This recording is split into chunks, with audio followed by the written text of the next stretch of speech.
السلام علیکم every one. اس وقت آپ chairman P T I Imran Khan کے ساتھ لائیو ہیں اور ہم کچھ ہی دیر میں کوشچن آنسرز کا یہ لائیو سیشن اسٹارٹ کر رہے ہیں. وداؤٹ اینی ڈیلے میں پہلے اطہر کاظمی کی طرف جاؤں گا. اطہر اگر آپ یہ بات سن رہے ہیں تو کائنڈلی لائیو آپ کو کریں. بہت شکریہ ڈاکٹر صاحب, تھینک یو سو مچ. خان صاحب, آپ سے جو میرا کوشچن ہے بنیادی طور پہ یہ ہے کہ آپ کے اوپر آرٹیکل 6 ایک تو یہ کہ اگر آپ کے اوپر آرٹیکل 6 لگتا ہے تو آپ کے جو ضمنی انتخابات ہو رہے ہیں اگر وہ ریگڈ ہوتے ہیں اور آپ لوگ ہار جاتے ہیں تو پھر اس کے اوپر آپ کا کیا ری ایکشن ہوگا؟ اس لیے کہ وہاں سے تو پھر یہ چیز ثابت ہو جائے گی کہ جو کریکشن کورس آپ دیکھنا چاہتے ہیں ہم اس طرف نہیں جا رہے, ہم کسی اور سمت میں جا رہے ہیں. اور چھوٹا سا کامنٹ آپ سے چاہوں گا کہ جو آزادی رائے کے حوالے سے اور پریس فریڈم کے حوالے سے آج آپ نے ایک سیمینار میں بھی خطاب کیا, اس حکومت نے جو صحافیوں کے ساتھ جو کر رہے ہیں وہ آپ نے بھی اس کے اوپر بات بھی کی ہے, لیکن جب آپ کی حکومت آئے گی کہ آپ میک شور کریں گے کہ وہ لوگ جو آپ کے اوپر تنقید کرتے ہیں ان کو کوئی بھی اٹھائے تو آپ وہی پرنسپل سٹینس لیں گے جو اس وقت پی ٹی آئی کا ہے؟ اوکے, 3 سوال. پہلا آرٹیکل 6 اگر میرے اوپر لگتا ہے اس سے زیادہ مذاق ہو ہی نہیں سکتا کہ ایک حکومت کو واضح طور پہ ایک بیرون ملک ایک رجیم چینج سازش کے ذریعے ہٹایا جاتا ہے. اور وہ جو سائفر ہے ہمارا ایمبیسڈر اسد مجید, وہ باقاعدہ وہ سائفر جو کانورسیشن ڈونلڈ وو اور اس کے بیچ میں ہوتا ہے وہ پریزنٹ ہو جاتا ہے کیبنٹ میں بھی, نیشنل سیکیورٹی کونسل کے اندر بھی, پارلیمنٹ بھی, وہ بھیجا جاتا ہے چیف جسٹس آف پاکستان کو. تو جو بھی وہ سائفر پڑھے گا, اور ہماری نیشنل سیکیورٹی کونسل نے اس کے اندر کہا کہ امریکہ کی سے مذمت کرو, ڈیمارش کرو کہ انہوں نے مداخلت کی ہے پاکستان کے انٹرنل افیئرز میں. تو اس سے بڑی یعنی وہ امریکن کہتے ہیں کہ عدم اعتماد میں عمران خان کو ہٹاؤ نہیں تو ہم تمہیں یہ کر دیں گے, اور پھر وہ عدم اعتماد اگلے دن آ جاتا ہے, پھر لوٹے ہو جاتے ہیں, وہ جو کہ امریکن ایمبیسی بہت بڑا ہاتھ پلے کرتی ہے. یعنی اس سے بڑی رجیم چینج کی سازش کیا ہو سکتی ہے؟ تو یہ تو واضح ہے. اور اس کے اوپر اگر وہ جو مظلوم ہے یعنی میری اور گورنمنٹ کرائی گئی ہے, میرے اوپر ہی آرٹیکل 6 مذاق ہے یہ.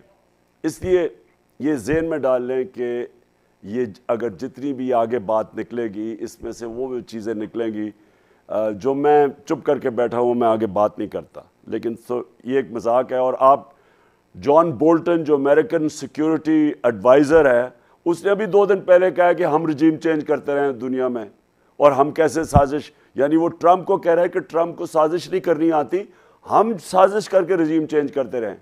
روس کی جو فورن منسٹری کی سپوکس پرسن ہے اس نے پوچھا اس سے کہ بتاؤ کون کون سی رجیم چینج کی ہیں تم نے اب تک, تم اشارہ تو ہماری طرف ہی تھا. دوسرا سوال آپ کا کہ دھاندلی ہوگی, دھاندلی پری پول ریگنگ بڑے پیمانے پہ ہو رہی ہے. الیکشن کمیشن ان کے ساتھ ملی ہوئی ہے, ساری انتظامیہ ان کے ساتھ ملی ہوئی ہے. سپریم کورٹ کا اسپیسیفک آرڈر تھا کہ جب حمزہ کو وہ اجازت دے رہے تھے غیر آئینی وزیر اعلیٰ بننے کے لیے, کیونکہ وہ وزیر اعلیٰ نہیں ہے آئین کے اور قانون کے مطابق, اس کو جب اجازت دے رہے تھے تو ہمارا خدشہ تھا کہ جو سارا زندگی شریف خاندان نے انتظامیہ کو استعمال کیا, الیکشن کبھی فری اینڈ فیئر انہوں نے نہیں کیے, ان کی پوری تاریخ ہے. تو ہم نے جب انہوں نے کہا, سپریم کورٹ نے کہا کہ کوئی مداخلت نہیں ہوگی. آج ذرا سارے پنجاب کے حلقے میں لوگوں سے جا کے پوچھیں, اور وہ جو لاہور کا سی سی پی اور جو ڈی آئی جی لاہور ہے وہ تو اس طرح ہے یعنی کہ نون لیگ کے کوئی خاص کارکن ہے جس طرح وہ لگے ہوئے ہیں لاہور میں ڈرانے دھمکانے میں. تو ابھی سے پری پول ریگنگ تو یہ ہے, ہمیں پورا یقین ہے کہ انہوں نے کل پولنگ ڈے پہ ریگنگ کرنی ہے.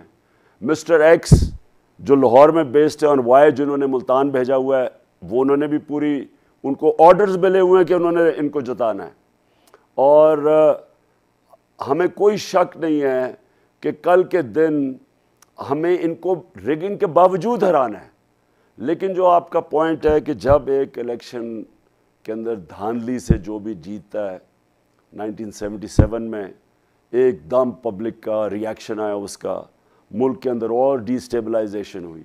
اگر اس طرح کے الیکشن کروا کے ایک کرپٹ پاکستان کا کرپٹ ترین مافیا کو اوپر لوگوں کے مسلط کرنا ہی ہے تو یہ تو ملک کو ڈی اسٹیبلائزیشن کی طرف لے کے جا رہے ہیں. اس کا مطلب یہ ہے کہ جو ہماری اکانومی ہے وہ ریکوری نہیں کر سکتی, کیونکہ اکنامک سٹیبلٹی کے لیے پولیٹیکل سٹیبلٹی چاہیے. تو جب یہ 2 نمبر الیکشن کروائے جائیں گے تو یہ تو سیدھا سیدھا فیڈ کرے گا اکنامک انسٹیبلٹی پہ. اور کیا ہمارا ملک جو بلومبرگ کہتی ہے کہ 4تھے نمبر پہ ہے, جو ملک ڈیفالٹ کرنے جا رہا ہے, اپنی لائبلٹیز نہیں میٹ کرے گا, جو سری لنکا کا حال ہے, ہم 4تھے نمبر پہ ہیں اس وقت. تو اگر پولیٹیکل انسٹیبلٹی رہے گی تو یہ اکانومی تو اور نیچے چلی جائے گی. تو یہ تو بہت بڑا ظلم کریں گے پاکستان سے کہ اگر اس طرح کے الیکشن کروائیں. اور آپ کی آخری جو تیسری کہ فریڈم آف ایکسپریشن, دیکھیں فریڈم آف ایکسپریشن سے ڈرتا کون ہے؟ میں اگر ملٹری ڈکٹیٹر ہوں, میں غیر آئینی قانونی چیز کر رہا ہوں, میں چاہوں گا کہ میڈیا میرے کنٹرول میں ہو. ہر ملٹری ڈکٹیٹر نے کوشش کی ہے میڈیا کنٹرول کرنے کی, اور پہلے 2 ڈکٹیٹرز میں بالکل کنٹرول تھا, ایوب خان اور ضیاء الحق کے زمانے میں. جنرل مشرف نے چھوٹ دی تھی میڈیا کو, کیونکہ شروع میں جنرل مشرف پاپولر تھے, کیونکہ لوگ تنگ آئے ہوئے تھے ان 2 پارٹیز کی کرپشن, جو 2 دفعہ ان کی حکومتیں کرپشن پہ گئی تھی. دونوں زرداری اور نواز دونوں چوری پہ لگے ہوئے تھے, تو لوگ چینج چاہ رہے تھے. مشرف تو شروع میں لوگوں نے اس کو ویلکم کیا, تو لیکن جب وہ لائرز موومنٹ یا جو آزاد عدلیہ کی موومنٹ چلی تو تب جنرل مشرف نے بھی میڈیا کلیمپ ڈاؤن کیا, کیونکہ وہ غیر آئینی. آپ جب ایک ڈکٹیٹر ڈیموکریٹ بننے کی کوشش کرتا ہے تو وہ تو ادارے تباہ کر کے کرتا ہے. تو اس لیے ملٹری ڈکٹیٹرز کو ہمیشہ میڈیا کنٹرول کرتے ہیں. اور دوسرا, اگر میں چوری کر رہا ہوں, میں کرپشن کر رہا ہوں, میں بشک ڈیموکریٹ ہوں, تو میرے لیے مجبوری 2 چیزوں کو کنٹرول کرنا ہوگا, عدلیہ کو اور میڈیا کو. میں میڈیا کو پیسے کھلاؤں گا, میں عدلیہ کو پیسے کھلاؤں گا, یا پھر میں ان کے اوپر سختی کروں گا. اور آپ کو پتہ ہے یہاں ملک کی تاریخ کہ لفافے کدھر سے شروع ہوئے, نواز شریف نے شروع کیے. اس سے پہلے لفافہ جرنلزم نہیں تھی. پھر اس نے پھینٹا بھی لگوایا, نوجم سیٹھی کو مار پڑوائی جب دوسرا دور تھا اس کا, جب اس نے اس کی کرپشن سامنے لے کے آئے. سپریم کورٹ کے اوپر حملہ کیا, بریف کیس چلائے. وہ جو تارڑ تھا جو پریزیڈنٹ بعد میں بنا تھا, اس نے بریف کیس دے کے ججز کو خریدا. تو جو کرپٹ آصف زرداری اور نواز شریف جیسے کرپٹ لوگ ہوتے ہیں, ان کو میڈیا کنٹرول کرنا پڑتا ہے, کیونکہ یہ میڈیا ان کی کرپشن کو بچانے یا ان کو پیسے کھلاتے ہیں, رشوت دیتے ہیں, یا کنٹرول کرتے ہیں. میرے 3.5 سال میں مجھے بتائیں جتنی تنقید میرے پر ہوئی, کیا میں نے ایک دفعہ کوشش کی کسی کو میڈیا کو کنٹرول کرنے کی, یا رشوت دینے کی, یا عدلیہ کو رشوت دینے کی, یا کنٹرول کرنے کی؟ میرا ایک دفعہ بتا دیں. اور جو میں سمجھتا ہوں کہ اگر صحیح ڈیموکریٹک گورنمنٹ اس ملک میں تھی, وہ ہماری تھی 3.5 سال. نہ ہم نے کسی ادارے میں مداخلت کی, نیب اپنا کام کر رہا تھا. نیب کے سارے کیسز ہی ہمارے دور کے پہلے بنے ہوئے تھے. صرف FIA کے شہباز کے وہ مقصود چپڑاسی کے کیس ہمارے دور میں بنے ہیں, باقی تو پورا ہم نے روکا کسی کو نہیں. نیب نے سب سے زیادہ پیسہ ہمارے دور میں ریکور کیا, 480 ارب روپیہ کیا, جب 18 سالوں میں انہوں نے 280 ارب ڈالر ریکور کیا 18 سالوں میں. ہمارے 3.5 سال میں 480 ارب روپیہ ملک کا ریکور کیا. ہم نے اس کو بھی فنکشن کرنے دیا. کوئی مجھے بتائے پولیس کے کیسز, میرے اوپر اس وقت 16 FIR ہیں, کوئی بتائے کہ ہم نے کسی مخالف کے اوپر FIR کاٹی ہو. سندھ کے اندر انہوں نے ہمارے لوگوں پہ FIR کاٹی ہیں. اس الیکشن کے اندر ہی سب کے اوپر الیکشن FIR کاٹی ہوئی ہیں. وہ علی امین کو روک دیا پنجاب میں آنے سے. لانگ مارچ جب انہوں نے 3 لانگ مارچ کی بتائے, ایک ہم نے روکا, ایک کنٹینر لگایا ہو, ہم نے ان کی کئی شیلنگ کی ہو. ہماری لانگ مارچ ہوئی تھی, اس کے اوپر جو انہوں نے بے شرمی سے, بے دردی سے جو عورتوں بچوں پہ شیلنگ کی, سب پہ FIR کاٹی, مارا بھی ہمیں FIR بھی. تو جو ڈیموکریٹک حکومت تھی وہ ہماری تھی. یہ سب نام لیتے ہیں ڈیموکریسی کا, لیکن اصل میں کلیپٹوکریسی ہے. اور یہی انہوں نے آتے ساتھ ہی ثابت کیا کہ 1100 ارب روپے کے اپنے کرپشن کے کیسز معاف کروانے کی کوشش کر رہے ہیں. نیکسٹ کوشچن بختاور, آپ نیکسٹ کوشچن کر لیں. جی السلام علیکم خان صاحب. خان صاحب میرا سوال آپ سے ہے کہ اس وقت عوام کو سمجھ آ گئی ہے کہ پی ڈی ایم حکومت یا شہباز حکومت جو ہے وہ فیل ہو چکی ہے, لیکن پچھلے کچھ ایک مہینے کے اندر 80 روپے سے زیادہ جو ہے وہ پیٹرول مہنگا ہوا, لیکن اس کا بھی الزام جو ہے وہ آپ کی حکومت کے آپ کے اوپر لگایا جا رہا ہے کہ آپ نے غریب عوام کو زیادہ سبسڈی دے دی تھی جس کی وجہ سے سارے پرابلمز ہوئے ہیں.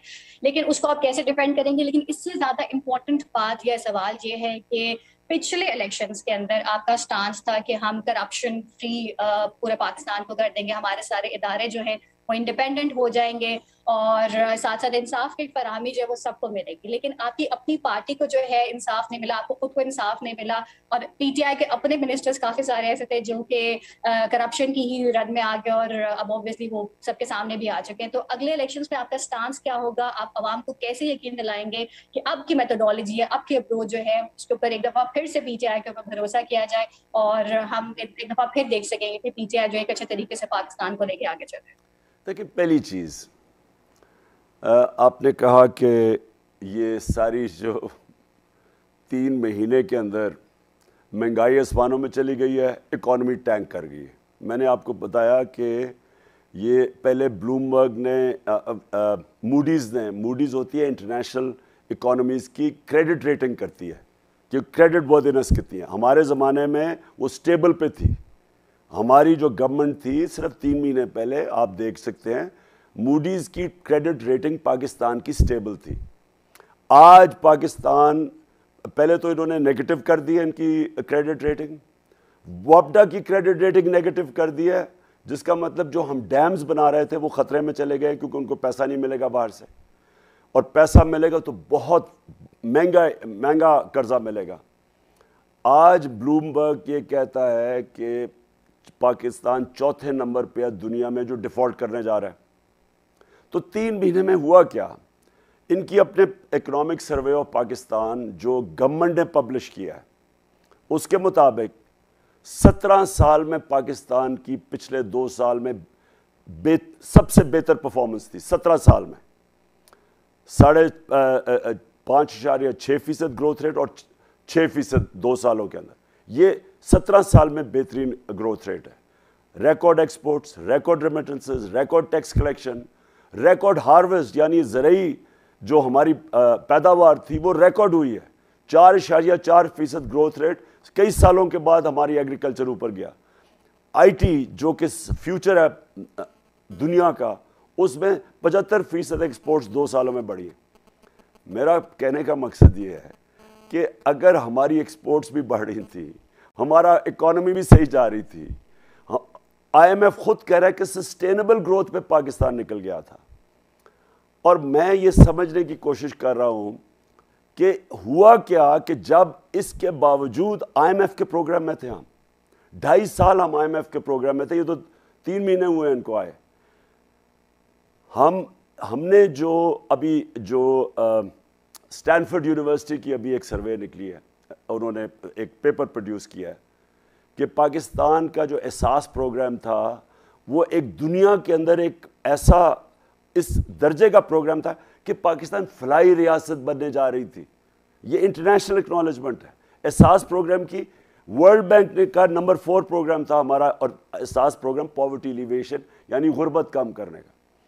تو ہم ہیلتھ کارڈ بھی دے رہے تھے, پاکستان کی تاریخ کا سب سے بڑا فلاحی کام, جو ہیلتھ انشورنس ہر خاندان کو 10 لاکھ روپیہ کسی ہسپتال میں علاج کر سکتے تھے. یعنی ہم احساس پروگرام بھی کامیاب, پاکستان بھی سود کے بغیر قرضے, ہاؤزنگ کے اندر آ رہے تھے کہ تنخواہ دار لوگ اپنے گھر خرید سکتے ہیں. یعنی ایک طرف فلاحی کام بھی, اکانومی بھی آگے جا رہی تھی. تو یہ کون سی قیامت آ گئی کہ 3 مہینے کے اندر سارا ملک ٹینک کر گیا؟ یہ کوئی باننے والی بات ہے کہ یہ ہم ان کو یہ چھوڑ کے گئے. پہلی چیز تو تمہیں تکلیف کیا تھی ہمیں ہٹانے کی جب اکانومی بھی اوپر جا رہی تھی؟ انہوں نے ایک چیز کہی تھی نا کہ مہنگائی بہت زیادہ ہے. یاد ہے آپ کو, انہوں نے کہا تھا جب 4 روپے بجلی بڑھی تھی اور 12 روپے پٹرول, تو انہوں نے مہنگائی مارچ کر دی تھی. انہوں نے 130 روپے ڈیزل بڑھایا اور 100 روپے پٹرول بڑھایا. آج پٹرول کی اور تیل کی انٹرنیشنلی قیمت جب ہم تھے اس سے زیادہ کم ہو گئی ہے.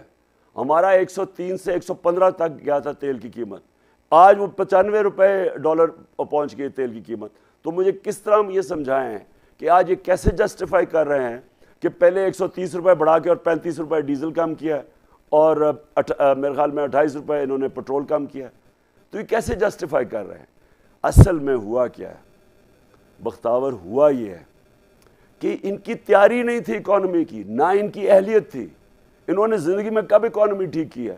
یہ سب سے بڑا خسارہ تو چھوڑ کے گئے تھے 2018 میں. آپ گوگل کر لیں پاکستان کا جو بیرونی خسارہ جو ایک ملک کو مارتا ہے, جس کی وجہ سے سری لنکا تباہ ہوئی ہے, ایکسٹرنل ڈیفیسٹ جس کو کہتے ہیں کرنٹ اکاؤنٹ ڈیفیسٹ, وہ اصل میں آپ کیونکہ ڈالر کم ہو جاتے ہیں, ڈالر کم کا مطلب آپ تیل شیل چیزیں خرید نہیں سکتے, سب کچھ متاثر ہو جاتا ہے.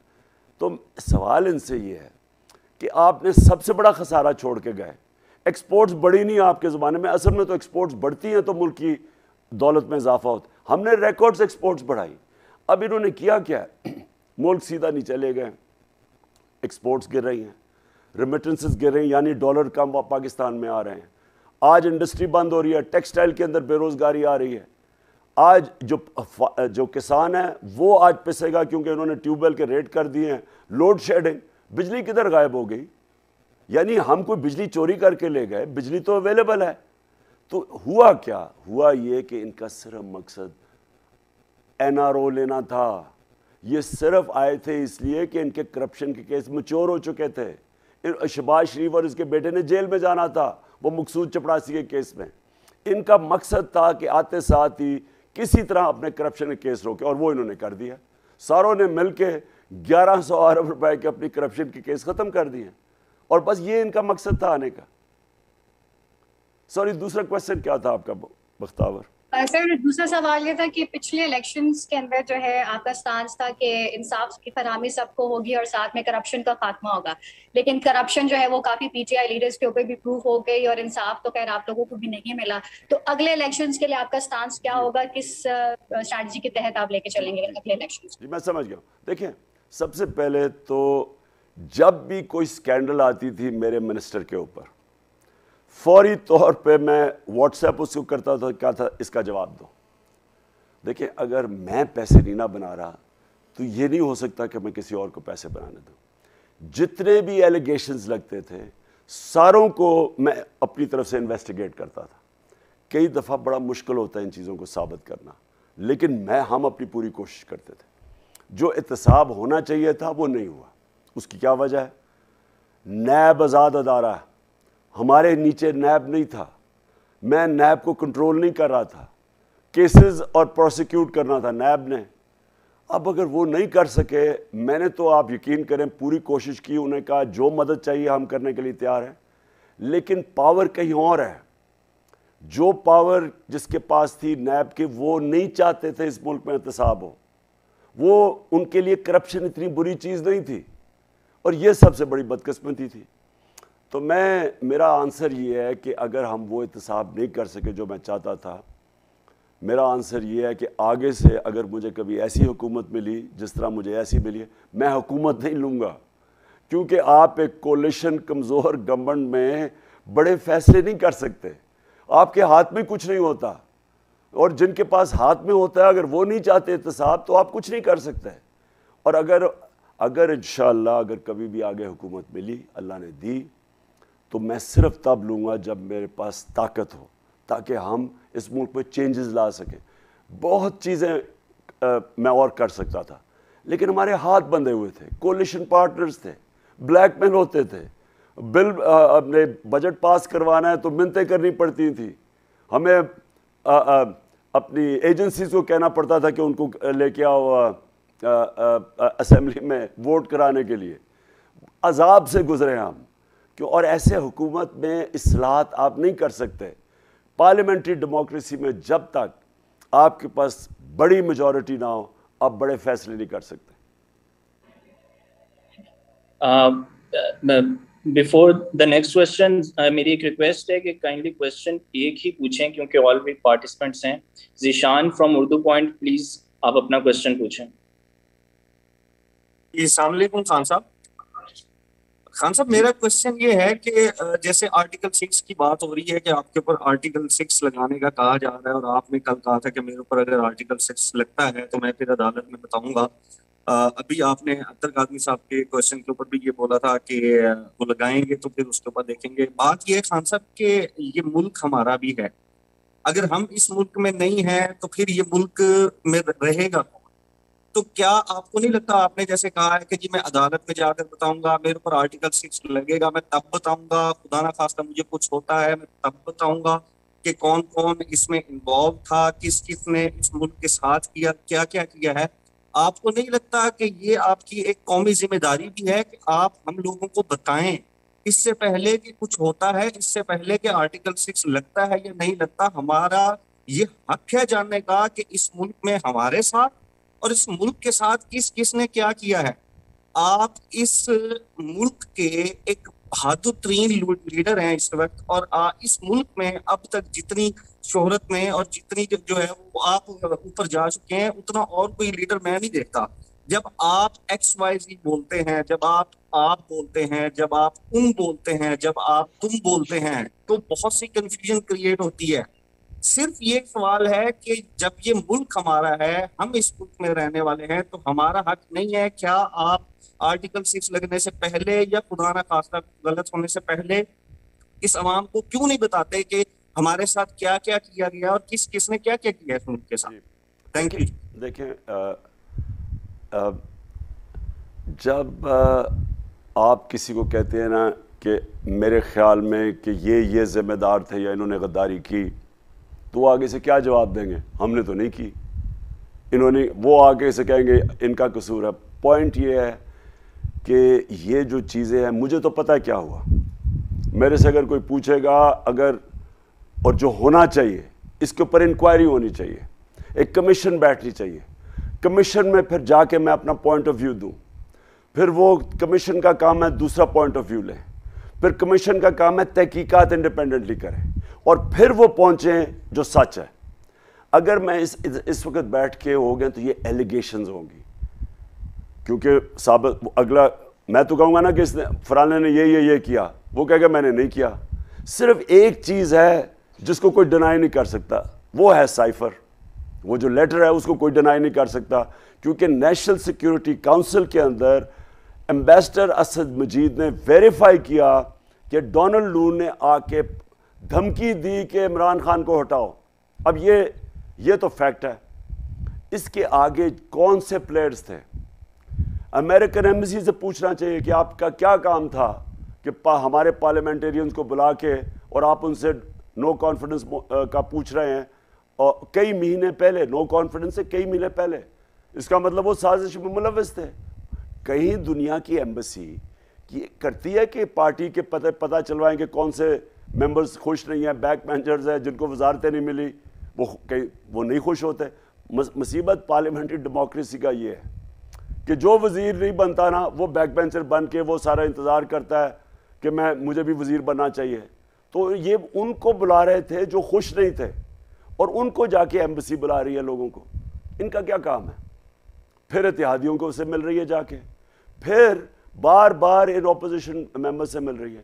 کون سی دنیا کے اندر ایمبیسی کا یہ کام ہے؟ ایمبیسی تو کام ہے صرف اب پوچھنا، فورن انٹرنیشنل ریلیشنز اور پاکستان کے فورن پالیسی کے اوپر بات کرنا. ان کا کام ہے ڈومیسٹک پولیٹکس کے اندر انٹرفیئر کرنا، اور وہ کہ حکومت کو گرانے کے لیے سازش ہے، نو کانفیڈنس. سو جب انکوائری ہوگی یہ چیزیں سامنے آئیں گی. سب سے بڑی چیز سامنے آئے گی کہ ڈونلڈ لو کس کو کہہ رہا تھا کہ عمران خان کو ہٹاؤ. ایمبیسڈر تو میرے نیچے تھا، فورن آفس میرے نیچے ہے. وہ کس کو کہہ رہا تھا کہ اس کو عمران خان کو اگر تم نہیں ہٹاؤ گے تو ملک کو مشکلات کا سامنا پڑے گا. یہ ساری چیزیں اس کے اندر آنی ہیں. لہٰذا میں اس لیے نہیں بولتا کہ ابھی لگے گا ایلیگیشنز ہیں، لیکن جب انکوائری کے سامنے آپ جائیں گے تو پھر آپ اپنا موقف رکھیں گے، دوسرے اپنا رکھیں گے. انکوائری پھر اپنی تحقیقات کرے گی. جی طارق متین صاحب پلیز کوشچن. السلام علیکم خان صاحب. خان صاحب میں نے آج یہ جو تمام حلقے ہیں ان میں رپورٹرز سے بات کی ہے، سب جگہ ایک ایک، اور ملتان میں اور لاہور میں 2 سے 3 رپورٹرز سے. تو سوائے 2 کانسٹیٹوئنسیز کے، ایک زین قریشی کی اور ایک کھوکھر کی لاہور میں، اسد کھوکھر کی، یہاں تھوڑا سا ایج ہے اوپوننٹس کو. باقی جگہوں پر پی ٹی آئی جو ہے وہ 70-30 والی پوزیشن میں آگے ہے. تو یہ 18 سیٹوں پر پی ٹی آئی آگے ہے. میرے سوالات جو ہیں وہ 2 ہیں. ایک، کچھ چیزیں جو ہمیں نظر آ رہی ہیں وہ تو نظر آ رہی ہیں، لیکن پھر بھی آپ بتائیے کہ نیوٹرلز اس بائی الیکشن کے کمپٹیشن میں کتنے نیوٹرل ہیں. ایک دوسرا، پچھلے دنوں خبر آئی تھی کہ میاں نواز شریف واپس پاکستان آ جائیں، اس کے لیے پرویز مشرف کو آمادہ کرنے کی کوشش کی جا رہی ہے کہ وہ پاکستان واپس آ جائیں. آپ کا اس پر کمنٹ؟ دیکھیں، میں نے 26 سال سے پاکستان میں وہ پولیٹکس کی ہے جو کسی نے نہیں کی. یہاں تو یہ ہے نا کہ جنرل جیلانی نے اٹھا کے کسی کو پولیٹکس میں لے آیا، تو ڈیڈی جس کو کہتے تھے وہ آ کے ایوب خان کی کیبنٹ میں ان کو بٹھا دیا، اور پھر بچے، ان کے بچے تیار ہو گئے سارے. یعنی انہوں نے تو کسی نے سٹرگل نہیں کی. اب بلاول بیچارے نے کیا سٹرگل کی ہے؟ اس کو اردو بھی ابھی تک نہیں بولنی آتی. 14 سال ہو گئے پارٹی کا چیئرمین بنتے ہوئے. کبھی نہ کبھی کوئی بات کر دیتا ہے، لوگوں کو مطلب ہی یعنی کام پہ ٹانگ نہیں ہے، یا پھر بارش آتا ہے. یعنی تو یہ وہ لوگ ہیں جنہوں نے سٹرگل ہی نہیں کی زندگی میں. میں نے 0 سے پارٹی شروع کی، 14 سال ولڈرنس میں رہا، تھوڑے سے لوگ تھے میرے ساتھ، اور اس کے بعد پاکستان کی ایک جینوئن گراس روٹ پارٹی بنائی ہے.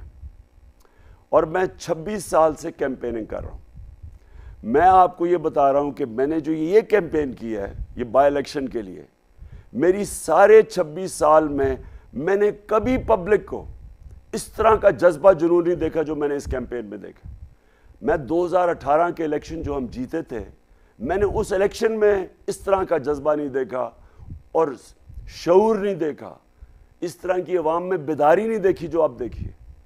یہ کبھی بھی یہ الیکشن نہیں جیت سکتے. یہ جو 2 سیٹوں کی آپ بات کر رہے ہیں نا، یہ 2 سیٹوں میں بھی نہیں جیت سکتے. یہ ان کا صرف اب پلان بنا ہے کہ جناب ہم نے اب ان کو آرڈر میں لیں. ایکس کو خاص طور پہ آرڈر آیا ہے کہ آپ نے ہر صورت جتانا ہے اس کو ایک غیر آئینی، غیر قانونی وزیر اعلیٰ بن کے بیٹھا ہوا ہے. ساری مشینری پھر سے جو ڈی آئی جی لاہور ہے اور جو سی سی پی لاہور ہے، وہ ان کے نوکر بن کے کام کر رہے ہیں، دھمکیاں دے رہے ہیں، ڈرا رہے ہیں. کتنے لوگوں کے اوپر ایف آئی آر کاٹ چکے ہیں. کبھی سنا ہے کہ ہمارے ایک علی امین گنڈا پور کو کہتے ہیں کہ آپ جا کے کیمپین نہیں کر سکتے پنجاب میں؟ اس کا پنجاب میں آنا بند کر دی. کبھی ایسی چیزیں سنی ہیں؟ تو یہ سارا ایک ہی ان کی اب ذہن میں آئی ہوئی ہے بات کہ کسی طرح دھاندلی کر کے، ڈرا کے، دھمکا کے انہوں نے یہ الیکشن جیتنا. اور میرے خیال میں کہ یہ اب جو مرضی بھی کریں گے نا، اگر یہ الیکشن جیتے، انہوں نے اس سطح کی دھاندلی کریں گے یہ کہ اس سارے الیکشن کو ڈسکریڈٹ کر دیں گے. اور اس کے بعد اس الیکشن کا ایک اور فال آؤٹ آئے گا. دیکھیں، جب میں کرکٹ کھیلتا تھا، میں آپ کو بتاؤں 20 سال آپ کو پتہ ہے میں انٹرنیشنل کرکٹ کھیلا. میری زیادہ تر کوئی 14 سال میں انٹرنیشنل کرکٹ 15 سال کھیلا جب اپنے امپائر ہوتے تھے.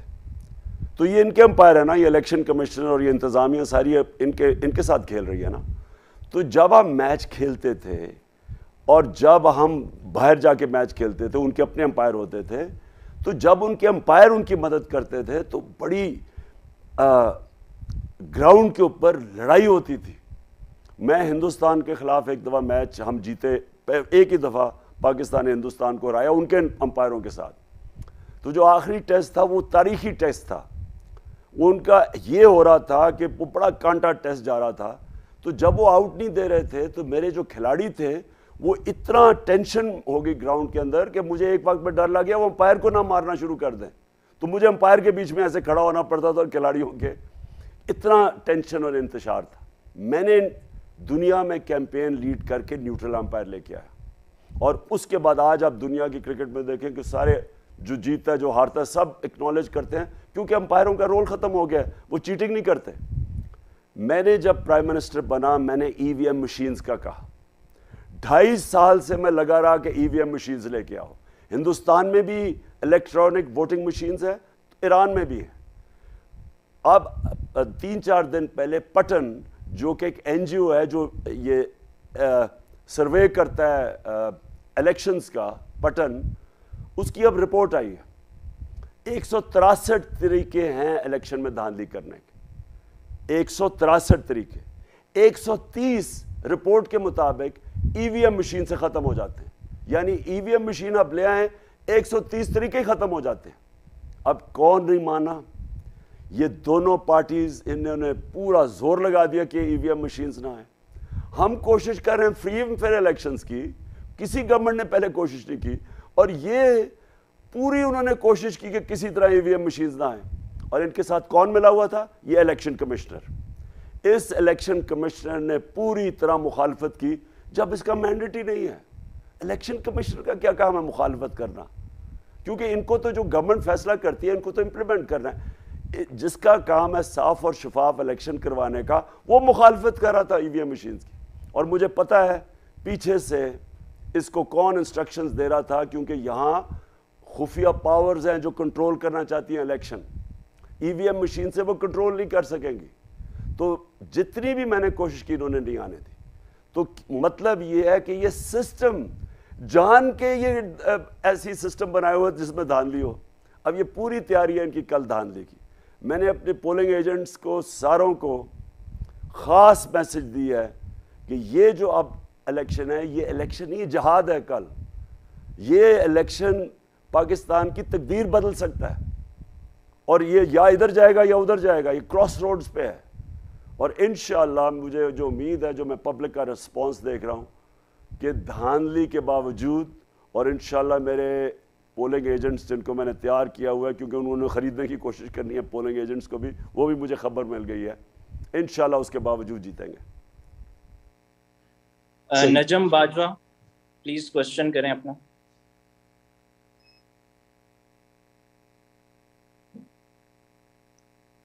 نجم آپ میوٹ ہیں.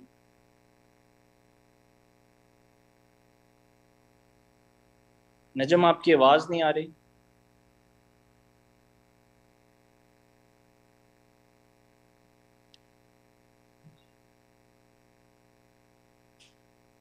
میوٹ اور ان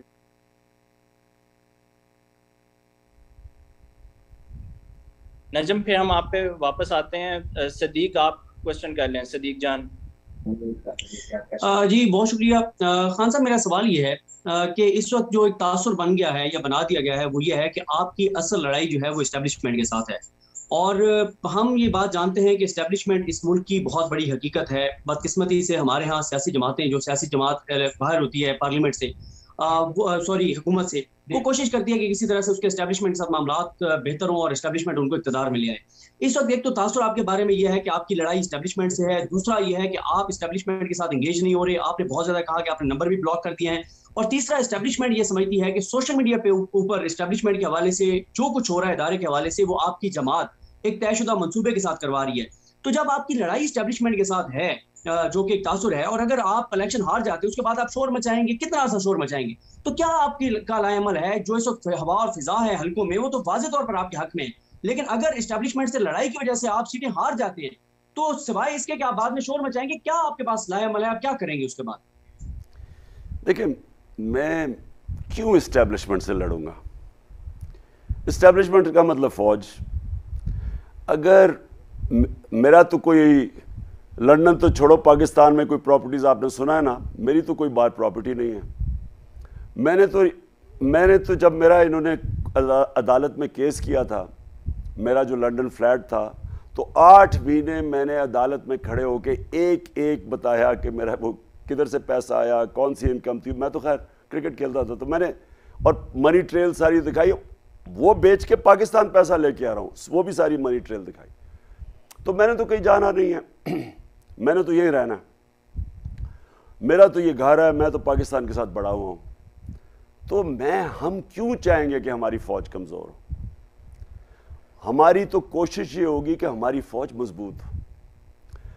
اگر اسٹیبلشمنٹ غلط فیصلے کر بیٹھی ہے، دیکھیں پرابلم یہ ہوتا ہے ان کے پلان اے ہوتا ہے، پلان بی ہوتا ہے، پلان سی ہوتا ہے. اگر پلان اے سے یہ پلان بی پہ چلے گئے ہیں میرے سے تو کسی نے پوچھا کیوں پلان بی پہ گئے ہیں, مجھے تو کسی نے نہیں بتایا, نہ وہ کوئی ڈسکس ہوا ہے, مجھے نہیں پتا کیوں گئے ہیں. لیکن مسئلہ یہ ہے کہ اندر ڈسکشنز نہیں ہوتی, ان کی جو مشاورت ہونی چاہیے نا وائڈ سپریڈ, وہ ہوتی نہیں ہے. کیسے یہ ایک دم پلان سے دوسرے پہ پہنچ جاتے ہیں, اور اگر وہ نہیں چلتا پلان تو کیا کوئی سیلف کریکٹیو میجرز ہیں؟ میں نے تو نہ کبھی کوئی ان سے لڑائی کسی سے کی ہے, نہ میں کبھی لڑائی کرنا چاہتا ہوں اسٹیبلشمنٹ سے. میں تو جب سے پالیٹکس میں آیا ہوں میری تو ایک کوشش ہے کہ ہمارا ملک وہ بنے جس کے لیے یہ بنا تھا, اسلامی فلاحی ریاست. 26 سال سے اس کے لیے کوشش کر رہا ہوں. اب اگر کسی کا یہ خیال ہے کہ اسٹیبلشمنٹ میرے سے ناراض ہے, مجھے نہیں پتا کیوں ہے, مجھے تو کوئی آئیڈیا نہیں ہے. اگر کوئی میرے سے بات کرنا چاہتا ہے, میں سارا وقت دروازے کھلے ہیں. لیکن جو خطرناک چیز ہے نا, یہ جس طرف ہم جا رہے ہیں, مجھے اپنے ملک کی فکر ہے اس وقت, کیونکہ یہ جو ایک تاثر پبلک میں چلا گیا, اور آپ کہیں سوشل میڈیا میں, یہ یاد رکھیں سوشل میڈیا کو کوئی کنٹرول نہیں کرتا. آپ بھی صدیق, آپ سوشل میڈیا کو استعمال کرتے ہیں, آپ کو پتہ ہے کہ اگر آپ کوئی بھی چیز ایک ٹرینڈ شروع کریں, اگر اس ٹرینڈ کو لوگ اپناتے نہیں ہیں وہ ایک دم ختم ہو جاتی ہے. جب تک سوشل میڈیا تو وہ چیز اٹھاتا ہے جو پبلک کی آواز ہے. یہ ایک قسم کی ایک نئی ڈیموکریسی آ چکی ہے. میرے پاس ٹیلی فون ہے, میری آواز ہے, اور میں ہر چیز کے اوپر بات کرتا ہوں. یہ ایک ایسی چیز ہے, یہ کنٹرول نہیں ہو سکتی. سوشل میڈیا میں مجھے یاد ہے ہمیں کئی دفعہ کچھ ہوتا تھا, ہمیں پڑ جاتا تھا ہمارا سوشل میڈیا. آپ یہ کنٹرول نہیں کر سکتے. اب یہ جو تاثر چلا گیا ہے کہ یہ اس وقت اسٹیبلشمنٹ ان کے ساتھ کھڑی ہے, ان چوروں کے ساتھ. پاکستان 30 سال سے ہم ملک کو لوٹ رہے ہیں. 1100 ارب روپے کے ان کے اوپر اس وقت کرپشن کے کیسز تھے جو انہوں نے NRO2 اپنے آپ کو دے دیا. اب ساری قوم کو غصہ ہے, ملک کا بیڑا غرق کر دیا ہے. مہنگائی اسپانوں پہ اور اکانومی زمین پہ. 4 نمبر پہ آ گئے ہیں جو پاکستان ڈیفالٹ کرنا ہے, جو کہ اکانومی 3 مہینے پہلے خود ہی ان کی اکنامک سروے کہتی تھی کہ پاکستان سسٹینیبل گروتھ پہ نکل گیا ہے. موڈیز کہہ رہی تھی ہماری کریڈٹ ریٹنگ پلس ہے. کرونا سے دنیا کی ساری 190 ملکوں میں 3 ٹاپ ملک تھے جن میں پاکستان ایک ہے, جو بہترین طریقے سے صدی میں ایک دفعہ کرائسس آتا ہے, اس میں سے پاکستان نکلا. کس طرح وہ گورنمنٹ کو, جب وہ گورنمنٹ گرا کے سازش کے تحت ان کو لے کے آئے ہیں, اور یہ جب پرفارم نہیں کر رہے تو سارا تو نزلہ گر رہا ہے اسٹیبلشمنٹ کے اوپر. مجھے یہ خطرہ ہے کہ جب ایک پبلک کا اور ہماری اسٹیبلشمنٹ کا فیصلہ بڑھتا جائے گا, نقصان تو پاکستان کا ہے. ہمیں تو پوری کوشش کرنی چاہیے کہ کسی طرح یہ اس کا کریکٹیو پروسیس شروع ہو, اور راستہ ایک ہی ہے. صدیق, میں اپنی ساری قوم کو آج آپ کو بھی اور کہتا ہوں, جو مرضی آپ کر لیں, سوائے صاف اور شفاف الیکشن کے یہ ملک مزید اور نیچے جائے گا اور انتشار کی طرف جائے گا. جب پولیٹیکل سٹیبلٹی نہیں ہوگی, آپ دھاندلی کر کے الیکشن پہ شک جتا دیں, اس سے ملک میں تو سیاسی طور پہ ملک میں سٹیبلٹی نہیں آنے لگی, اور جب پولیٹیکل سٹیبلٹی نہیں آئے گی اکنامک سٹیبلٹی تو اور نیچے چلی جائے گی. جو اکانومی ہے اس وقت کوئی بھی ہمارے ساتھ کھڑا نہیں ہے. مجھے تو خطرہ یہ ہے کہ یہ جو ریمیٹنسز گرنی شروع ہوگی, جو اوورسیز پاکستانی پیسہ بھیجتے ہیں, ایکسپورٹس تو ابھی گر گئی ہیں. اگر اسی طرح گیا ہمارے پاس تو ہم تو سری لنکا کی طرف جا رہے ہیں. لہٰذا ملک کو یہ لوگ جو اپنی چوری بچانے کے لیے آئے تھے, یہ ملک کو نہیں نکال سکتے اس میں سے. صرف ایک طریقہ ہے کہ ایک فری اینڈ فیئر الیکشن, عوام کو فیصلہ کرنے دیں. جو بھی حکومت آئے گی پرووائڈڈ صاف اور شفاف الیکشن ہو, وہی اسٹیبلٹی لے کے آئے گا پاکستان میں. جی نجمہ گلوبل ولیج سے پلیز کائنڈلی. السلام علیکم خان صاحب, thank you for giving me time today. میں نے پتہ کرنا تھا, یہ جو صدیق جان صاحب نے بھی کہا, آپ جلسوں کے علاوہ ڈانڈلی ہو کل تو کریں گے کیا؟ This is the plan of action that we all want to know, because جلسے تو آپ نے بہت زیادہ کر لیے ہیں, they've been very effective, they've been huge, لیکن الٹیمیٹلی اف ڈانڈلی پھر بھی کل ہوتی ہے تو then what is your plan of action? دیکھیں نجمہ, پرابلم میں آپ کو بتاتا ہوں کیا ہے. ایک پولیٹیکل پارٹی جو ہوتی ہے اور جو ماشاءاللہ میں اللہ کا شکر ادا کرتا ہوں آج تحریک انصاف سارے پاکستان میں کسی پارٹی کا وہ ووٹ بینک نہیں جو آج تحریک انصاف کا. کوئی پاکستان کی تاریخ میں پارٹی اتنی پاپولر نہیں تھی جو آج تحریک انصاف ہے. کسی پارٹی نے 10 دنوں کے اندر پشاور کا ریکارڈ کراؤڈ, اس کے بعد جلسہ کرتی ہے مزار قائد پہ کراچی, وہ ریکارڈ کراؤڈ 10 دنوں کے اندر, اور مینار پاکستان میں کرتی ہے وہ ریکارڈ کراؤڈ. جتنے بھی ابھی بائی الیکشنز کے میں نے کیمپین کیے ہیں 2018 سے زیادہ پبلک نکلی ہے. اس وقت پاکستان کو جو ضرورت ہے وہ ایک فیڈرل پارٹی کی جو سارے صوبوں کو اکٹھا رکھے. آپ دیکھ رہے ہیں کراچی میں تقسیم, یہ سندھ میں تقسیم کرنے کی کوشش کی جا رہی ہے. یہ جو ہوتے ہیں نا چھوٹی چھوٹی پارٹیز جو نفرتیں پھیلا کے جی سندھو دیش کر دیں, یا جاگ پنجابی جاگ, یا پختونستان, یا جو یہ ہمیشہ الطاف حسین جس طرح کے لوگوں کی نفرتیں پھیلا کے تقسیم کر کے انسانوں کو یہ اپنی ریلیونس بڑھاتے ہیں. تحریک انصاف وہ پارٹی ہے جو سارے پاکستان کو اکٹھا کر کے ملک کو مضبوط کرنا چاہتی ہے, اور وہ کر سکتی ہے کیونکہ سارے پاکستان میں اس کا ووٹ بینک ہے. اب آپ نے جو بات کی نا کہ اگر انہوں نے دھاندلی کر کے ہمیں ہرا دیا, کس کا نقصان ہے؟ پاکستان کا نقصان ہے.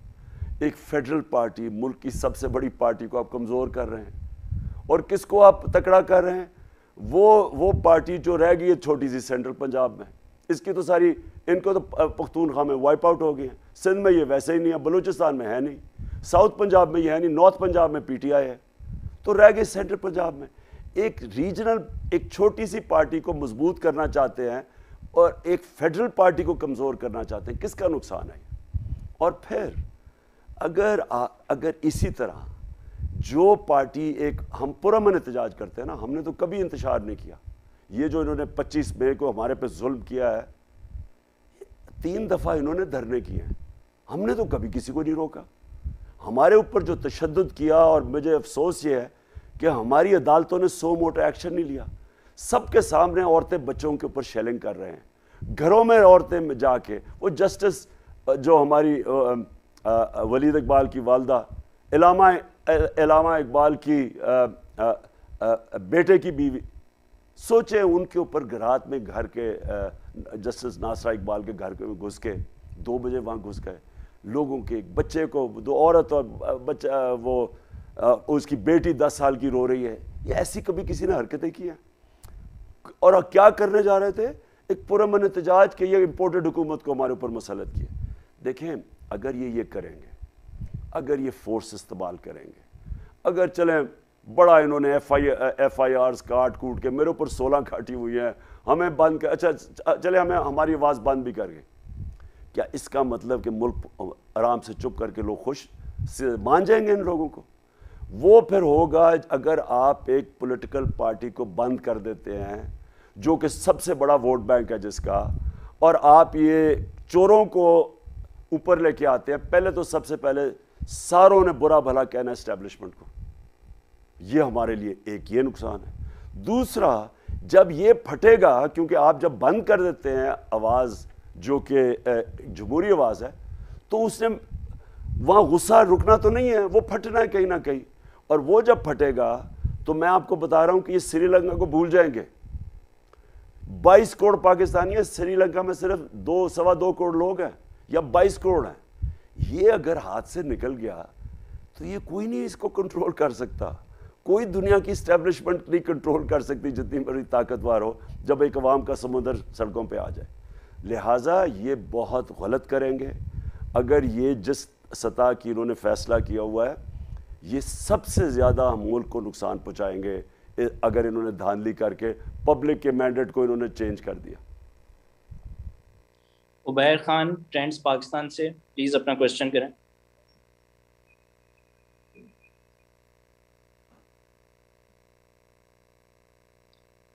عبیر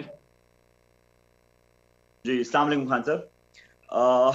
میرا سوال یہ ہے خان صاحب, ہم ٹرینڈز پاکستان کے ٹائمز پاکستان کے پلیٹ فارم سے اس وقت جلسوں کو کور کر رہے ہیں.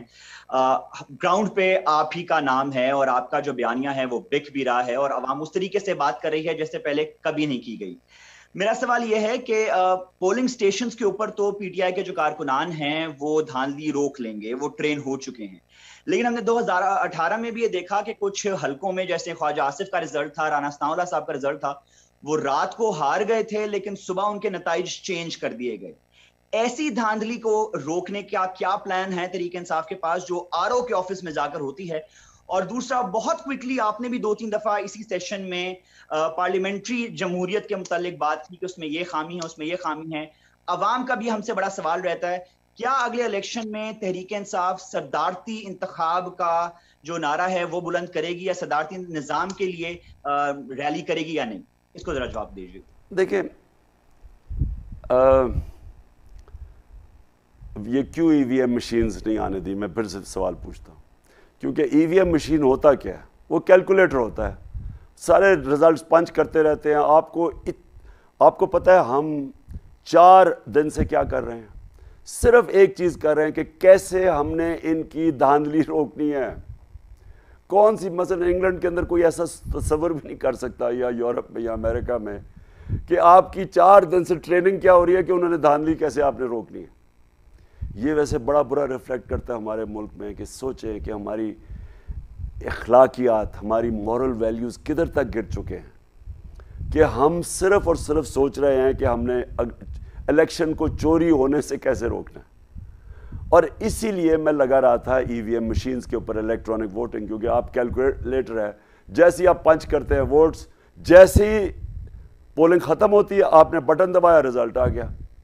اب یہ کیوں انہوں نے اپوز کیا تھا سب نے؟ کیونکہ یہ ساری اس کے بعد ساری دھاندلی شروع ہوتی ہے, اور وہ جنہوں نے پیچھے بیٹھ کے رزلٹ مینیپولیٹ کرنے ہیں وہ پھر دیکھتے ہیں, وہ ڈیلے کرتے جاتے ہیں رزلٹ. خواجہ آصف کیسے جیتا ہے؟ کیونکہ وہ ہارا ہوا تھا, لیکن وہ جنہوں نے رزلٹ چینج کرنے تھے انہوں نے پھر اور طریقے ہیں 163 طریقے ہیں جس میں سے ڈبل سٹیمپ کر دیتے ہیں اور ووٹ ضائع کر دیتے ہیں, سٹف کر دیتے ہیں, ایکسٹرا انہوں نے بیلٹ چھپائے ہوئے ہیں, ہمیں بھی پتہ چلا ہے انہوں نے ایکسٹرا بیلٹ چھپائے ہیں. مسٹر ایکس کے پاس پورا کہ 1:2 انہوں نے کوڈ بنائی ہوئی ہے کہ اگر ادھر جن پولنگ سٹیشنز کے اوپر اگر وہ 1 ووٹ ڈالے گا تو ہم 2 ڈلوا دیں گے, یا اگر زیادہ ضرورت ہو 3. اس طرح کی ساری, یہ ہو نہیں سکتا ای وی ایم مشینز کے ساتھ. اس لیے سب نے مل کے 2.5 سال میں کوشش کرتا ہے, انہوں نے نہیں آنے دیا. تو آپ کا جو سوال یہ ہے کہ رزلٹ چینج ہو جائیں گے, ہم نے اپنی ٹریننگ تو جس طرح میں نے کہا کہ اپنے پولنگ ایجنٹس کی پوری ٹریننگ کروائی ہے.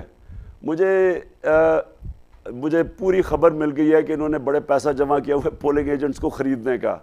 تو میں نے اپنے سارے پولنگ ایجنٹس کو آج پہلی دفعہ زندگی میں, یہ 26 سال میں نے ان کو بتایا ہے کہ یہ جہاد لڑنے جا رہے ہیں آپ کل, کیونکہ آپ کا مقابلہ مافیاز کے ساتھ ہے. یہ الیکشن نہیں ہے, یہ ایکچولی حقیقی آزادی کی جہاد ہے, اور انہوں نے بڑا پیسہ چلانا ہے کل. تو دیکھیں تیاری تو ہم نے اب جتنی ہو سکے کی ہے. اب انسان جس طرح میں کرکٹ میں کوشش پوری کرتا ہے, باقی اللہ پہ چھوڑ دیتا ہے. اور پریزیڈنشل سسٹم پہ ذرا خان صاحب وہ اجازت دیجیے گا. دیکھیں پریزیڈنشل سسٹم جو ہے نا وہ اس طرح آ نہیں سکتا پاکستان میں جب تک کہ ہر ڈویژن کو ہم صوبہ بنا دیں. اگر آپ ہر ڈویژن کو صوبہ بنا دیں گے اور پھر آپ پریزیڈنشل سسٹم لا سکتے ہیں. اس وقت پنجاب 60% پاکستان ہے. کبھی بھی چھوٹے صوبوں نے نہیں ماننا کہ پریزیڈنشل سسٹم ہو اگر 60% پاکستان پنجاب ہے. ایک ہی طریقہ ہے اس کا, وہ پہلے کرنا پڑے گا کہ سارے ڈویژنز کو صوبے بنانے, پھر ہو سکتا ہے.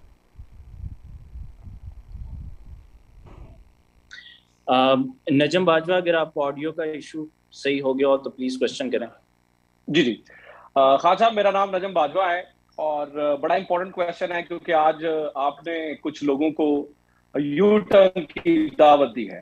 اگر وہ یو ٹرن نہیں لیتے ہیں, جو کہ نظر نہیں آ رہا کہ وہ یو ٹرن لیتے ہیں, کیونکہ کل تو لٹمس ٹیسٹ ہے, جس طرح سے آپ کی سپورٹ ہے پھر بھی دھاندلی ہو جاتی ہے, اور وہ یو ٹرن نہیں لیتے ہیں تو پھر آخری آپشن کیا ہے؟ کیونکہ بہت سارے لوگ ایکسپیکٹ کر رہے ہیں کہ آپ جلدی لانگ مارچ کی کال دے سکتے ہیں. تو یہ اس کے بعد وہ فیصلہ ہو سکتا ہے کہ اب P T I long march کی طرف جائے اور آپ ایک آخری فیصلے کے لیے اسلام آباد میں اکٹھے ہوں؟ دیکھیں نجم، آگے کیا ہوتا ہے وہ تو میں ابھی نہیں کہہ سکتا، لیکن یو ٹرن کیا ہوتی ہے؟ یو ٹرن کا مطلب یہ ہوتا ہے کہ جب ایک لیڈر، ایک کرکٹ کیپٹن، ایک پارٹی کا سربراہ، ایک جنرل جو بھی فیصلے جب کرتے ہیں نا تو ان کے اندر عاجزی ہونی چاہیے. عقل کل کوئی نہیں ہوتا. فیصلوں کے اندر بھی آپ کی کس طرح کی مشاورت ہوئی ہے فیصلہ کرنے سے پہلے، وہ بہت امپورٹنٹ. کن لوگوں سے آپ نے کی ہے؟ کیا آپ نے ایسے لوگوں سے تو نہیں کر دی جن کا کوئی ویسٹڈ انٹرسٹ ہے؟ کیا ان کی اپنی کوئی ذات بیچ میں آ گئی، اپنا ذاتی انٹرسٹ آ گیا، انہوں نے آپ کا فیصلہ ہی غلط کروا دیا؟ تو جو آپ فیصلے کرتے ہیں ہمیشہ اس میں عاجزی ہونی چاہیے. اور عاجزی کا مطلب یہ ہے کہ میں جتنا بھی اپنے آپ کو دنیا کا بیسٹ کرکٹ کیپٹن سمجھوں، لیکن جو بھی میں اسٹریٹجی بناتا تھا مجھے ہمیشہ یہ ہوتا تھا کہ اس میں کوئی نہ اگر اور ہو جاتی تھی، غلطیاں ہو جاتی تھی، تو عقل یہ ہوتی ہے، کامیابی کا راز یہ ہوتا ہے کہ جب آپ سے غلطی ہو جائے تو آپ میں وہ ابیلٹی ہونی چاہیے کہ اس کو کریکٹ کرو، چینج کرو، آپ فیلیور کو کمپاؤنڈ نہ کرو. ایک سیئنگ ہے کہ when you're in a hole stop digging. آپ جب ایک غلطی کر بیٹھتے ہیں اس کو ٹھیک کرتے کرتے مزید اور غلطیاں نہ کریں. تو میں مثال دی تھی، دو بہت بڑی دنیا کے ایونٹس ہوئے تھے، دونوں دنیا کی اپنے وقت کی سب سے سپر پاورز تھی، جو ہٹلر کی جرمنی اور نیپولین جو اپنی جب پیک پہ تھا فرانس. دونوں کی بیسٹ آرمیز تھی دنیا میں. دونوں فوجوں نے اٹیک کر دیا روس کے اوپر. دونوں فوجوں کو جو روس کی سردی تھی ان کو پتہ تھا بڑی مشکل ہے، اور جب انہوں نے ان کو پتہ چلا کہ انہوں نے جو روس کو فتح کرنا ہے وہ اگر ایک ٹائم میں نہ کیا اور ان کی سردی آ گئی تو ان کے پاس کوئی طریقہ نہیں تھا سردی کا مقابلہ کرنے کے لیے. لیکن جو ہٹلر تھا اور نیپولین، تکبر انہوں میں اتنا تھا کہ انہوں نے جو پتہ چلا کہ اب غلطی ہے تو واپس ریٹریٹ جو کرنا تھا نہیں کیا. دونوں فوجیں تباہ ہوئی. تو میں صرف یہ کہتا ہوں کہ میری زندگی یہ جب بڑی اسٹوپڈ باتیں کرتے ہیں جنہوں نے زندگی میں انہوں نے کوئی اچیو ہی نہ کیا ہو، کوئی بڑے فیصلے نہ کیے ہوں، جی یو ٹرن ہو گئی.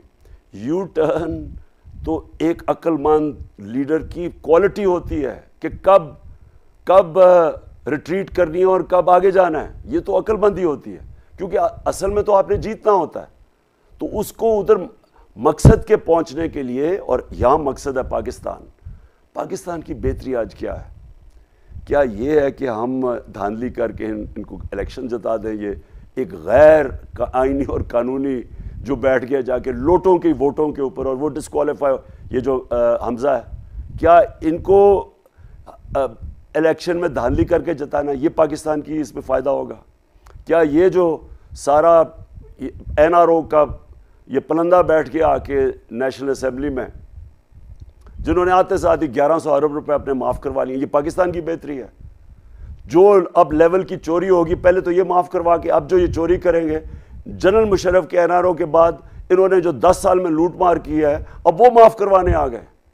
کیا یہ پاکستان کی بہتری ہے؟ تو اگر ہمارا مقصد پاکستان ہے تو یہ ہے ٹائم سوچنے کا کہ اس بہتری میں ہم نے کیسے اپنے ملک کو بچانا ہے. اس میں یہ نہیں کہ عمران خان اسٹیبلشمنٹ کے اگینسٹ ہے، میری تو کبھی بھی ان سے کوئی ایسی چیز نہیں تھی، لیکن میں پاکستان کے لیے اگر کبھی مجھے کوئی کہے کہ میں ان چوروں کو مان جاؤں گا، جو مرضی مجھے کہے، اسٹیبلشمنٹ کہے، جو مرضی کہے، سپر پاور کہے، میں تو اپنی جان دے دوں گا، میں ان کو کبھی مانوں گا نہیں. کیونکہ میں نے تو 26 سال ان چوروں کے خلاف جہاد کی ہے. انہوں نے ملک کا بیڑا غرق کر کے رکھ دیا. جب یہ دو خاندان 32 سال سے یہ دو خاندان حکومت کر رہے ہیں اس ملک پہ، 32 سال سے، اور یہ 90s کے اندر میں ہندوستان میں جب میچ کھیل کے آتا تھا 80 کی دہائی میں تو وہ لگتا تھا غریب ملک سے امیر ترین ملک میں آ گیا ہوں. 90 کی دہائی میں جب سے یہ دو آئے ہیں ہم بنگلہ دیش سے بھی پیچھے رہ گئے ہیں، ہندوستان بھی آگے نکل گیا ہمارے، اور یہ اربوں پتی بن گئے ہیں، اور سارے ان کے اثاثے آپ کو اندازہ نہیں ہے کہ انہوں نے کتنا پیسہ چوری کیا اس ملک سے. ان کے لنڈن میں فلیٹ, ان کے آف شور اکاؤنٹس, یہ تو ابھی تھوڑی سی چیزیں سامنے آئی ہیں. تو یہ تو 30 سال سے ملک چوری کر کے پیسہ باہر لے کے جا رہے ہیں. اگر کسی کا خیال ہے, اگر اسٹیبلشمنٹ کا خیال ہے, کسی اور کا خیال ہے کہ میں کسی صورت میں ان چوروں کو تسلیم کروں گا, کسی کو اس غلط فہمی میں نہیں رہنا چاہیے. جب تک میرے میں خون ہے میں ان کا مقابلہ کروں گا. السلام علیکم خان صاحب, میں صدر علی ہوں. میرا سوال یہ کہ آپ کو الیکشن کمیشن کے معاملات کی تو سمجھ آ چکی ہے, پہلے بھی آپ کے علم میں تھا. ساتھ ہی ساتھ آپ نے یہ بات کہی ہے ابھی بھی اور پہلے بھی کہتے ہیں کہ پاور ہمارے پاس نہیں تھی, پاور کہیں اور ہے, اور ابھی بھی آپ کو پتا ہے کہ پاور کہیں اور ہے. تو پھر الیکشن کمیشن کے ساتھ ساتھ آپ سلیکشن کمیشن کا انتخاب کیوں نہیں کرتے؟ آپ کو جب معلوم ہے کہ پاور کہیں اور ہے تو پھر معاملات کو افہام و تفہیم کے ساتھ لے کر کیوں نہیں چلتے؟ آپ نے کہا تھا کہ آپ مزید خطرناک ہو جائیں گے, تو وہ خطرناک کب ہوں گے؟ کب پتہ چلے گا کہ آپ کا خطرناک ہونا جو ہے وہ عوام کے لیے فائدہ مند ثابت ہو رہا ہے؟ اور ساتھ ہی ساتھ یہ ہے کہ پاکستان تحریک انصاف کے جو نوجوان ہیں, زیادہ تر ظاہر ہے کہ آپ کے سپورٹر نوجوان ہیں, ان کو ابھی تک کوئی امید نظر نہیں آ رہی کہ سلیکشن کمیشن الیکشن کمیشن دونوں ایک پیج پر ہیں اور دونوں جو ہیں وہ صاف اور شفاف الیکشن کروانے کے لیے تیار ہیں. اور آخری بات یہ کہ 2018 کا جب الیکشن تھا تو آپ کے چہرے پر بڑی مسکراہٹ ہوتی تھی, بڑے آپ پر امید ہوتے تھے, جس کی وجہ سے آپ کو کہا جاتا تھا اور کچھ ہے یا نہیں ہے, ہینڈسم تو ہے ہمارا وزیر اعظم. اب وہ جو اسمائل ہے, وہ جو مسکراہٹ ہے, وہ کہیں غائب ہو گئی ہے. وہ کیوں غائب ہو گئی؟ دیکھیے, میں 3-4 آپ نے سوال پوچھ لیے. پہلے تو الیکشن کمیشن پہ آ جائیں. دیکھیں, میں نے بڑی پاکستان میں الیکشن کمیشنز دیکھی ہیں 26 سال میں. میں نے کبھی اس طرح کی نااہل اور بدنیت اور بائسڈ الیکشن کمیشن ایسی میں نے نہیں دیکھی. یعنی میں نے اتنی بے شرمی سے الیکشن کمیشن کو باعث یعنی ایک جانبدار میں نے ایسے نہیں دیکھا. اور اتنی ہمارے ملک کی بدقسمتی ہے کہ اس نے تو ڈیمیج کیا پاکستان کو. میں آپ کو مثال دیتا ہوں. یہاں 30 سال سے سینٹ کے اندر پیسے دے کے سینیٹر بنتے ہیں, پیسہ خرچ کر کے بنتے ہیں, یعنی ایم پیز کو خریدتے ہیں. 30 سال سے ہی ہو رہا ہے. میں نے ہمارے 2018 میں ہم نے 20 اپنے ایم پیز کو پختونخوا سے ہم نے پارٹی سے نکال دیا کیونکہ انہوں نے پیسے لے کے اپنی ووٹ بیچی 20 لوگوں کو.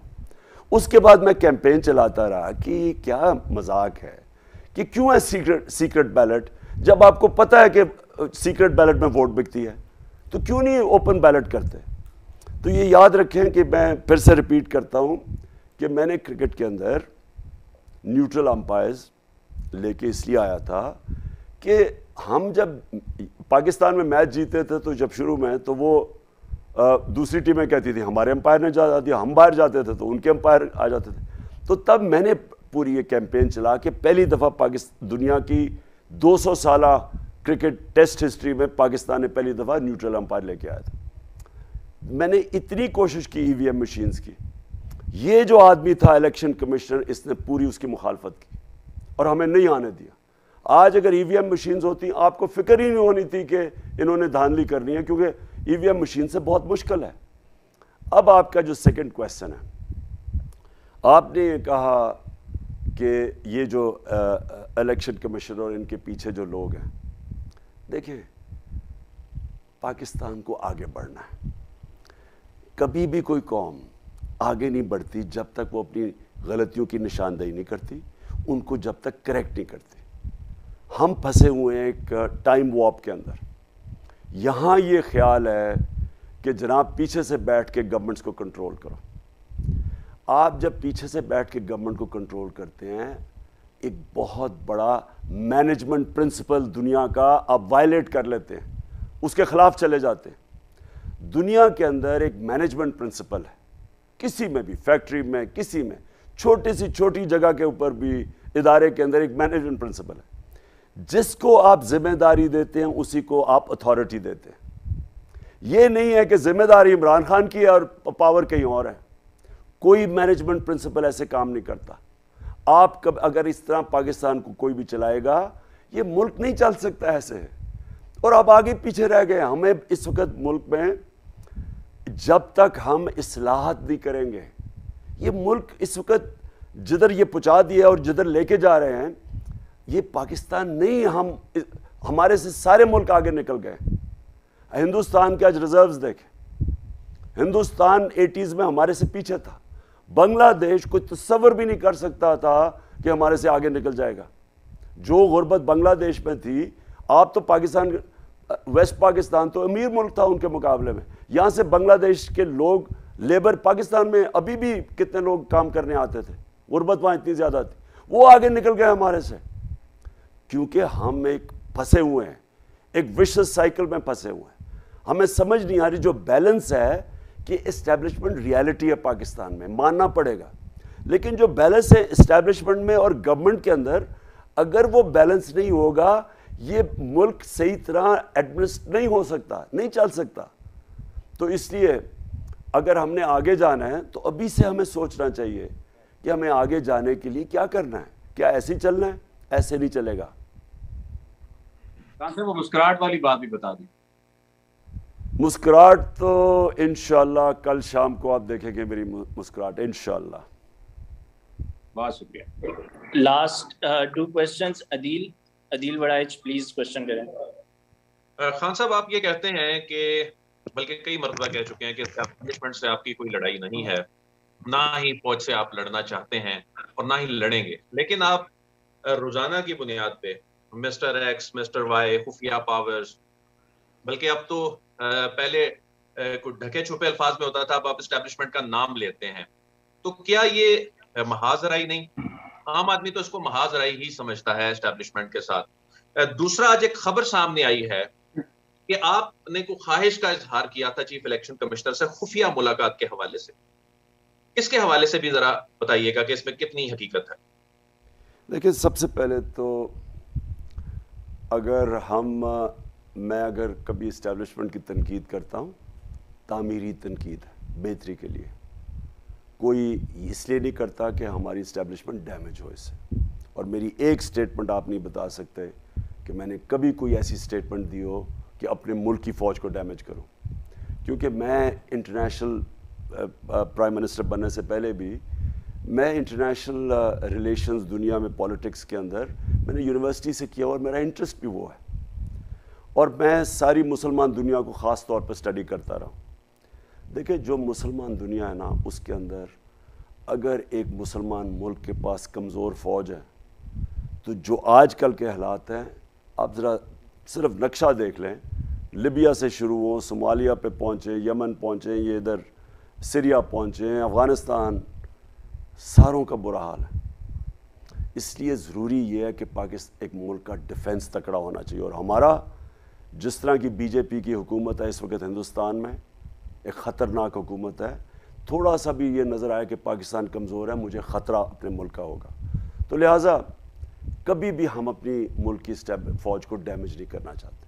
لیکن کہیں جگہ آپ کو تنقید کرنی پڑتی ہے. اپنے بچوں کی بھی آپ تنقید کرتے ہیں نا، ان کی بھلائی کے لیے کرتے ہیں. میں اپنی پارٹی کے ممبرز لوگوں کی تنقید کرتا ہوں تاکہ وہ بہتر ہو، ڈیمیج کرنے کے لیے نہیں. اس وقت مجھے خطرہ یہ ہے کہ جس طرح ہم جا رہے ہیں، یہ کرپٹ سیٹ اپ کے ساتھ لنک ہوگی اسٹیبلشمنٹ.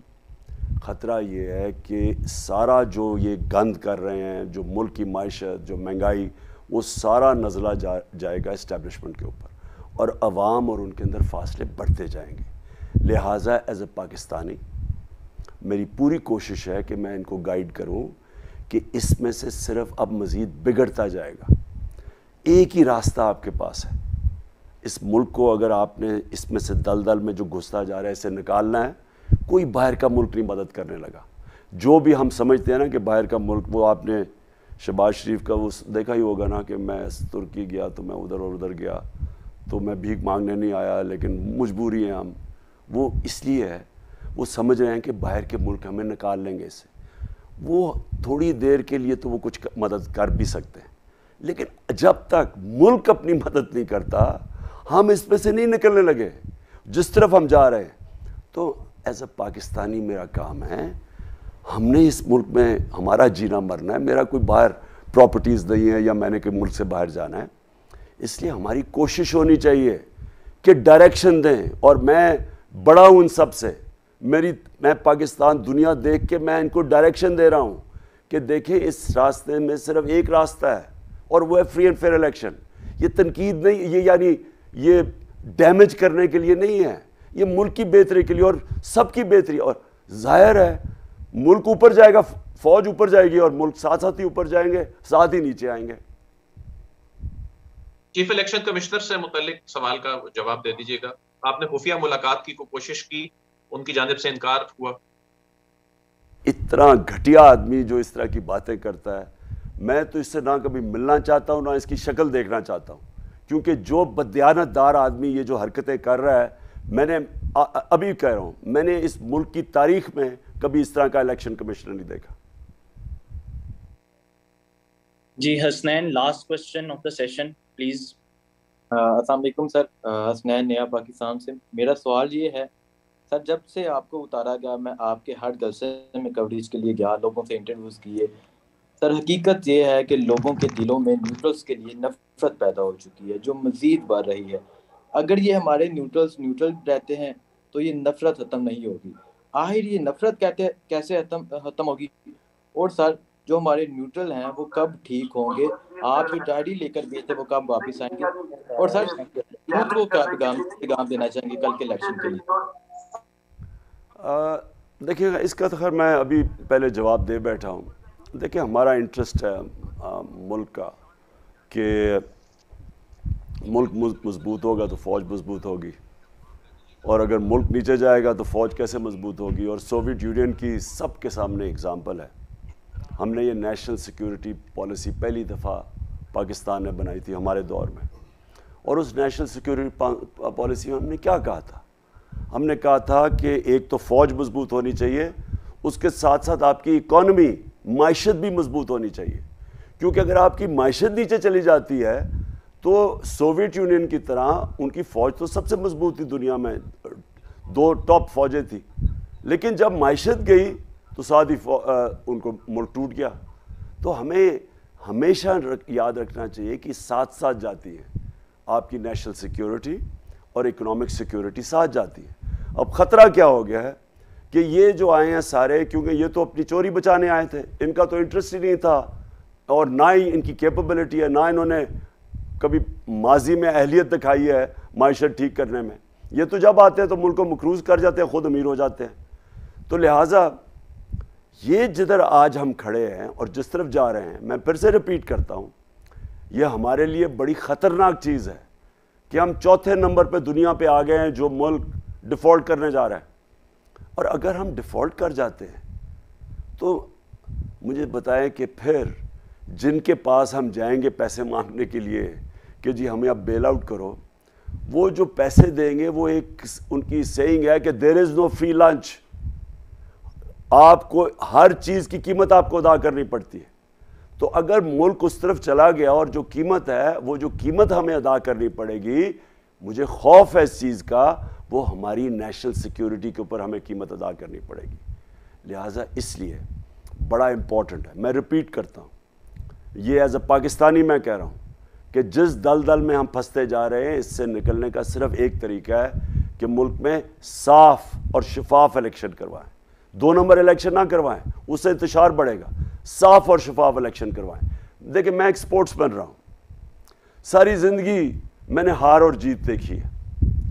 میں صرف نیوٹرل امپائرز کے لیے اس لیے میں نے محنت کی تھی کیونکہ ہم یہ چاہتے ہیں, آج جب کرکٹ میچ ہوتا ہے آپ دیکھتے ہیں جب ایک ٹیم ہار جاتی ہے ایک جیت جاتی ہے تو آپ دیکھتے ہیں وہ سارے ہاتھ ملا رہے ہوتے ہیں, جو ہارے بھی ہوتے ہیں وہ آپس میں ایک دوسرے سے ہاتھ ملاتے ہیں, کیونکہ وہ تسلیم کرتے ہیں کہ محنت ہم نے پوری کی, ہم ہار گئے, ایک ٹیم اچھا کھیلی جیت گئی.